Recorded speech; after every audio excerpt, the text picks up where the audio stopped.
NDA शोरतगढ़े आने वाले चुनाव केरला की दशा और दिशा को बदलने का चुनाव है।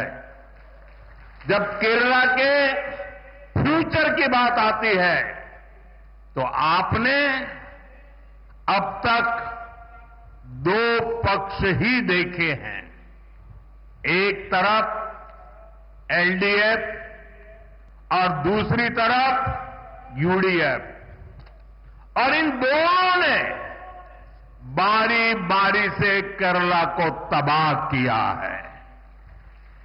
लेकिन एक तीसरा पक्ष भी है।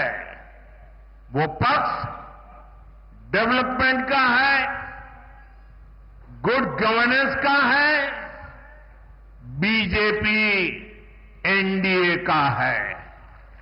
एलडीएफ और यूडीएफ के लोगों ने केरला को करप्शन, कुशासन और अपीजमेंट की खतरनाक राजनीति में झोंक दिया है।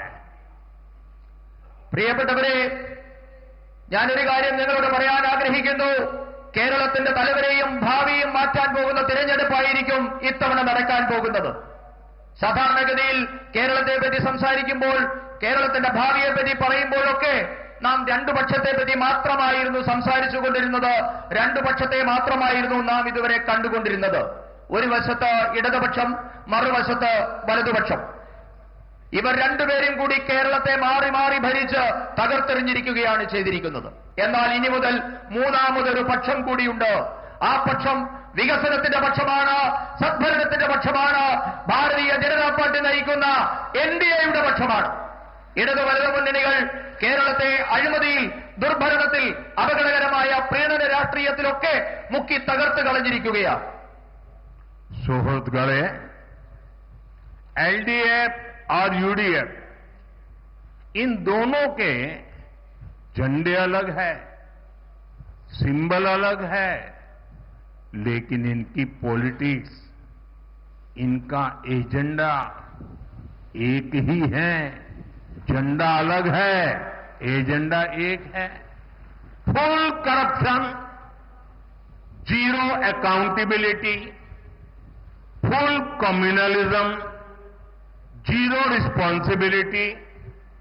एलडीएफ और यूडीएफ को पता है कि 5 या 10 साल बाद उन्हें ही मौका मिलता है, इसलिए यहां सरकार तो बदलती है लेकिन सिस्टम वही रहता है। अब आपको सही मायने में नई सरकार बनानी है। केरला के लिए प्रो पीपल, प्रो डेवलपमेंट सरकार बनानी है, और ये काम बीजेपी, एनडीए यही कर सकती है। പ്രിയപ്പെട്ടവരെ, സിപിഎമ്മിന്റെയും കോൺഗ്രസിന്റെയും ഇടതുപക്ഷത്തിന്റെയും വലതുപക്ഷത്തിന്റെയും പതാകകൾ ഒരുപക്ഷെ വ്യത്യസ്തമാകാം, ചിഹ്നം രണ്ടായിരിക്കാം. എന്നാൽ ഇവരുടെ രാഷ്ട്രീയം, ഇവരുടെ അജണ്ട ഒന്നു തന്നെയാണ്. ഒരു വശത്ത് ആരോടും കടപ്പാടില്ലാത്ത സമ്പൂർണ്ണ അഴിമതി, ആരോടും ഉത്തരവാദിത്തമില്ലാത്ത സമ്പൂർണ്ണ വർഗീയത. ഇവരെ രണ്ടുപേരും സാധാരണ ധരിക്കുന്നത് 5-10 വർഷം കാത്തിരുന്നാലും വീണ്ടും ഭരിക്കാൻ അവസരം കിട്ടുമെന്നാണ് രണ്ട് മുന്നണികളുടെയും പ്രതീക്ഷ. അതുകൊണ്ടാണ് നാളിതുവരെ നമ്മുടെ സംസ്ഥാനത്ത് ഭരണം മാറിയെങ്കിലും സംവിധാനം ഒന്നു തന്നെയായി ഇവിടെ നിലനിൽക്കുന്നത്. ഇനിയാണ് യഥാർത്ഥ അർത്ഥത്തിൽ ഒരു പുതിയ സർക്കാർ ഇവിടെ ഉണ്ടാകേണ്ടിയിരിക്കുന്നു.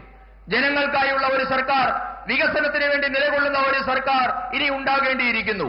ആ ദൗത്യം ഭാരതീയ ജനതാ പാർട്ടി, ജനങ്ങൾക്ക് വേണ്ടിയുള്ള സർക്കാർ എന്ന ദൗത്യം ഭാരതീയ ജനതാ പാർട്ടി നിറവേറ്റുക തന്നെ ചെയ്യും.